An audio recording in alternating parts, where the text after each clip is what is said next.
শ্রেষ্ঠ একজন মানুষ, তিনার নাম হল মুহাম্মদ। পৃথিবীর সবথেকে শ্রেষ্ঠ নবী, তিনার নাম মুহাম্মদ। আল্লাহ পাকের বন্ধু, তিনার নাম মুহাম্মদ।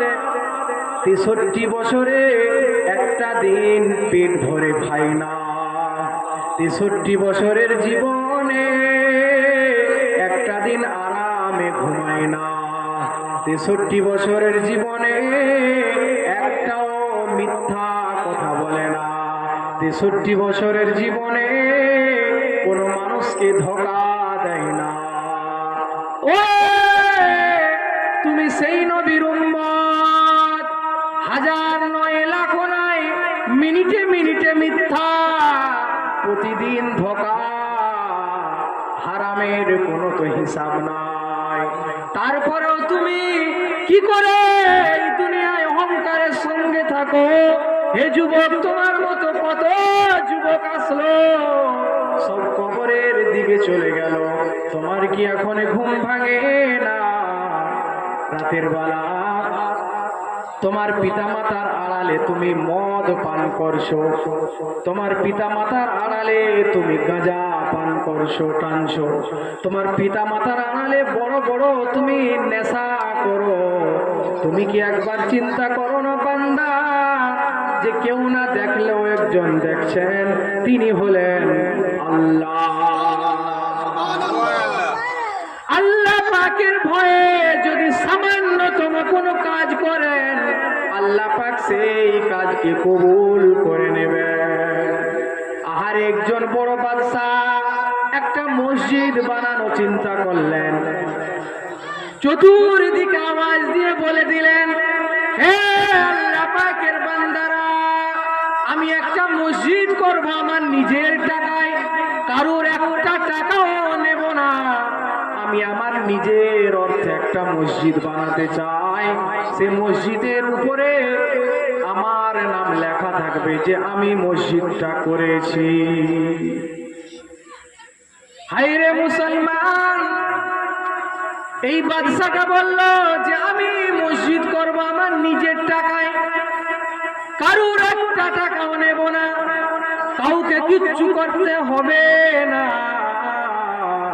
কিন্তু মসজিদের উপরে আমার নামটা লেখা থাকবে, আমার নামে মসজিদ হবে। মসজিদ তৈরি হয়ে যায়, সব কিছু কমপ্লিট হয়ে যায়। হঠাৎ বাদশা স্বপ্নে দেখছে, যে জন্য বাদশাকে কেউ এসে বলছে, হে আল্লাহ পাকের বান্দা, মসজিদটা তোর নামে হবে না, কোনো একজন বান্দির নাম বলে যায়। ঘুমটা ভেঙে যায়, চিন্তায় পড়ে যায় যে কার কথা আমি স্বপ্নে দেখলাম। মসজিদ তো আমি বানালাম, কিন্তু স্বপ্নে কোন একজন মহিলার কথা বলা হচ্ছে কেন? চিন্তায় চিন্তিত বাদশা আবার তারপরের দিন রাত্রি যখন গভীর হয়, ঘুমাতে চলে যায়।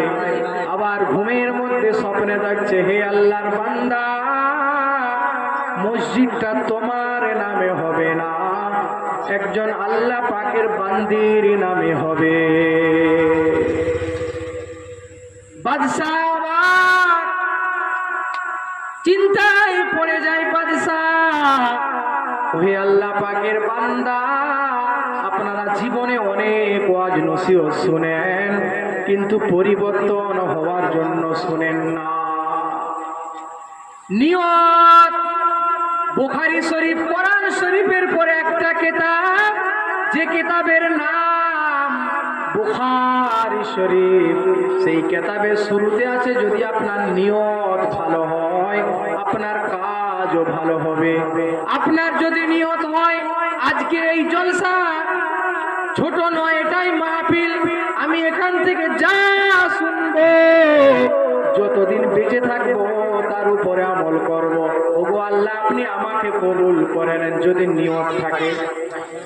আর যদি নিয়ত থাকে বান্দা যে পাড়ায় জলসা হচ্ছে একটু সময় দিয়ে দিই, তাহলে আপনি কোনোদিন হেদায়েতের রাস্তায় আসতে পারবেন না। ওহে আল্লাহ পাকের বান্দা, এই বাদশা তৃতীয় দিন ও স্বপ্নে দেখছে যে হে আল্লাহ পাকের বান্দা, মসজিদটা কিন্তু তোমার নামে হবে না। নামটা প্রকাশ করে চলে যায়। বাদশাটা চিন্তা করলো এই নামটা কি বললো, নামটা বললো একটা মহিলার নাম, একটা মেয়ের নাম। সকাল যখন হয়, বাদশা ঘর থেকে বাড়িয়ে পুরো পাড়া পুরো শহরে ছানিয়ে দিয়ে শুরু করলো যে এই নামে কোন মহিলা, আমি তাকে তালাশ করতে চাই। যে আল্লাহ পাক তার উপরে এত খুশি, আমি মসজিদ বানালাম আমি আমার নাম দেওয়ার জন্য, কিন্তু আল্লাহ আমার নামটা কেটে অন্য কারোর নাম কেন দিতে চাচ্ছেন? সেই মহিলার এমন কি ভালো কাজ আছে? ওহে আল্লাহর পাকের বান্দারা, কত আল্লাহ পাকের নিখুঁত বিচার। আপনার যদি নিয়ত সাচ্চা হয়, মন যদি পরিষ্কার হয়, 1 টাকা দান করলে আল্লাহর কাছে 1 লক্ষ টাকার সওয়াব হয়ে যাবে। বলুন সুবহানাল্লাহ। আপনার যদি নিয়ত ভালো হয়, 2 রাকাত নামাজ পড়লে 2 লক্ষেরও সওয়াব বেশি দিয়ে দিবেন আমার আল্লাহ। আর যদি আপনার নিয়তে গন্ডগোল হয়, সারা রাত নামাজ, সকালে মানুষকে ধোঁকা দেবো, আল্লাহ বলে তোর নামাজকে তোর মুখে ছুড়ে দিলাম, যা। হায়রে আল্লাহ পাকের বান্দারা, তুমি ভাবছো যে দুনিয়ায় সারা জীবন বাঁচবো, রাত হয় দিন আসে, দিন যায় রাত আসে না। যখন রাত্রি হয়ে যায়, আপনাদের আমাদের চোখ নাই, আল্লাহ পাকের রহমতের ফেরেশতা জমিনে এসে চেঁচাতে থাকে, চিল্লাতে থাকে, হে আল্লাহ পাকের বান্দা, হে আল্লাহ পাকের বান্দি, আল্লাহ পাক বড় দয়াবান, তুমি কেন রাত 12টা 1টা 2টা পর্যন্ত মোবাইল নিয়ে ঘাটো? তুমি তো যাই নামাজে থাকবে রাত 1টা 2টা পর্যন্ত।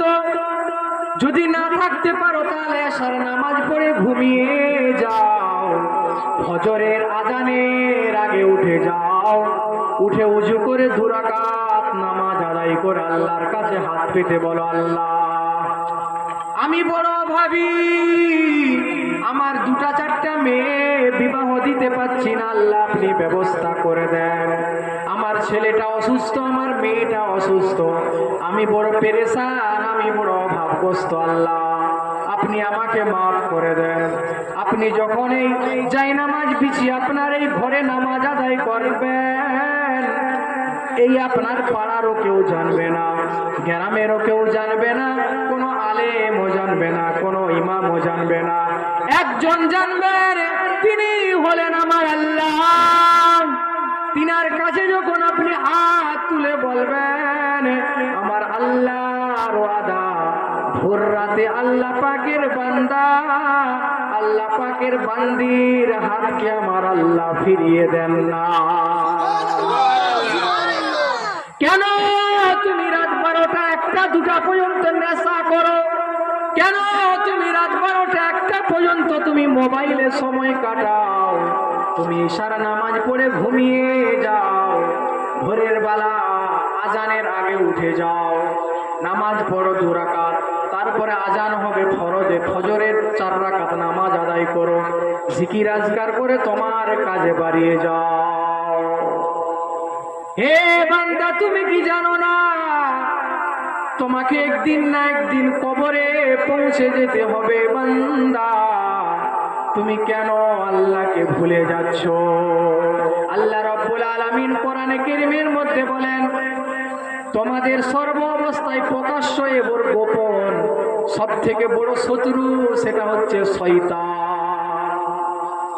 তোমাদেরকে প্রকাশ্য পাপের দিকে নিয়ে যাবে, গোপন ভাবে তোমাদেরকেও পাপের দিকে নিয়ে যাবে। এখন এত গোপন পাপ বেড়ে গিয়েছে যে আল্লাহ পাকের বড় বড় নিয়ামত আল্লাহ তুলে দিচ্ছে। ঘরে ঘরে জিনা, ঘরে ঘরে পাপ, ঘরে ঘরে গুনাহ, কেউ জানে না ঘরে ঘরে গুনাহ, রাস্তায় রাস্তায় গুনাহ, বাজারে বাজারে গুনাহ, পকেটে পকেটে গুনাহ, উঠতে বসতে চলতে ফিরতে গুনাহ গুনাহ গুনাহ, পাপ পাপ পাপ। যদি কেউ আল্লাহ পাককে ভয় করে, সামান্য একবার দরুদ শরীফ পড়ে, আল্লাহ পাক এই একবারে দরুদ শরীফকে যদি কবুল করে নেয়, তাহলে আপনার শাফাতের জন্য এটাই যথেষ্ট হবে। বলুন সুবহানাল্লাহ। ওই যে বাদশা মসজিদ করে নিল, 3 দিন স্বপ্ন দেখার পরে গোটা শহর ছানি দেওয়া শুরু করে দিল যে এই মহিলাটাকে যার নাম আমি খোয়াবে দেখতে পাচ্ছি। হাইরে, এখন আমরা অনেক আনন্দ, অনেক সুখ, অনেক শান্তির সঙ্গে আছি। সাহাবা হুজুরগণ, একজন সাহাবা ফজরের নামাজে জামাতে সব থেকে শেষে আসে, আবার যা ইমাম সাহেব সালাম ফিরিয়ে দেয় সঙ্গে সঙ্গে আবার ঘরে তাড়াতাড়ি চলে যায়। একদিন দুদিন কয়েকদিন হওয়ার পরে অন্যান্য সাহাবায়ে কেরামগণ আমার নবী পাকের কাছে শিকায়েত দিল, হুজুর অমুক আপনার একজন সাহাবা যখন তাকবীর হয় তখন এসে দাঁড়িয়ে যায়, আবার যা সালাম ফিরানো হয় সঙ্গে সঙ্গে বাড়িতে চলে যায়। ও আল্লাহ পাকের বান্দারা, আল্লাহ পাকের বান্দিরা, আপনারা মনোযোগ সহকারে শুনেন। আমাদের ঘরে এখন কাপড়ের অভাব নাই, খাওয়ার অভাব নাই, পড়ার অভাব নাই। সাহাবা হুজুরদের ঘরে কত অভাব ছিল শুনেন। স্বামী একটা মাত্র বাড়িতে পোশাক, সেটা আবার গোটা শরীর ঢাকার মতন হবে না। সামান্য একটা পোশাক একেবারে গলা থেকে নিচ পর্যন্ত, হাঁটু পর্যন্ত ঢাকা হবে। একটা পোশাক ঘরে,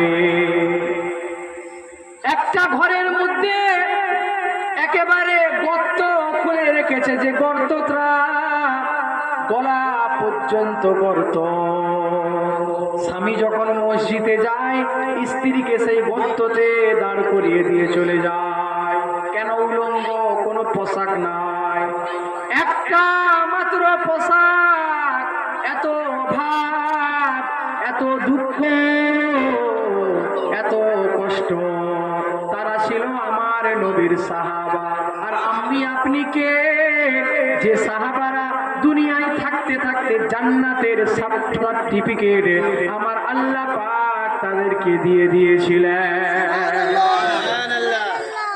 ওহে আল্লাহ পাকের বান্দারা, আল্লাহ পাকের বান্দিরা, কেন আমাদের ঘরে তো পোশাকের অভাব নাই? নবীজি জিজ্ঞাসা করলেন, বাবা কেন তুমি সব থেকে শেষে নামাজে আসো, আবার সব থেকে আগে চলে যাও? এই সাহাবাটা অঝোর নয়নে কান্না করে শুরু করে দিলেন, ইয়া রাসূলুল্লাহ, ইয়া হাবিবাল্লাহ, হুজুর আমার বাড়িতে মাত্র একটা পোশাক। যখন আমি নামাজে আসি এই পোশাকটা আমি পরে নামাজে চলে আসি, আমার স্ত্রীকে গর্তের মধ্যে রেখে দিয়ে আসি, আবার আমি চলে যাবার সঙ্গে সঙ্গে আমি গর্ততে নেমে যাই, এই পোশাকটা আমার স্ত্রীকে পরিয়ে দিই। এইভাবে আমার স্বামী স্ত্রী নামাজ আদায় করি। জোরে বলুন সুবহানাল্লাহ। আপনি আমি ভাবলেন একবার ঈদ, দুটো ঈদে নামাজ পড়বো, প্রতি সপ্তাহে জুমায় নামাজ আদায় করব, কেউ মারা গেলে জানাজায় যাব, আমার আল্লাহ আমাদেরকে ক্ষমা করে দিবেন। বড় ভুল, বড় ভুল। খবরদার, আপনি যাবে। এখন হেদায়েত পাওয়া তো অনেক কঠিন হয়ে গিয়েছে বাবা, আল্লাহ পাককে চিনে নেন। আহারে কত ভয়ঙ্কর! এই বাদশাটা ওই মহিলার খোঁজ পেয়ে গেল, এই শহরে খুঁজে খুঁজে যে দেখলেন যেই মহিলার নামে মসজিদটা করার জন্য বলা হয়, ওই মহিলা একটা কুড়ে ঘরে বসবাস করে, যে ঘরটা রাতের বেলা চন্দ্র উঠলে ঘর থেকে দেখা যায়, দিনের বেলা সূর্য উঠলে সূর্যের আলোটা ঘরের মধ্যে পড়ে। ভাঙাচুরা ঘর, বৃষ্টি হলে একেবারে ভিজে যায়, বুড় বৃদ্ধা হয়ে গিয়েছে। বাদশাহ খবর পেয়ে গেলেন মহিলা, যে বলছেন আপনার কি নাম এটাই? বলে হ্যাঁ জাহাপনা, আমার নাম এটা। বলে আরে তুমি কি এমন ভালো কাজ করেছো যে কাজে আমার আল্লাহ এত খুশি হয়ে গিয়েছে? আমি একটা মসজিদ বানিয়েছি, সেই মসজিদে আপনার নাম লেখার জন্য বলা হচ্ছে। সেই মসজিদটা আমার নামে বানাবো না, আপনার নামটা মসজিদে দেব।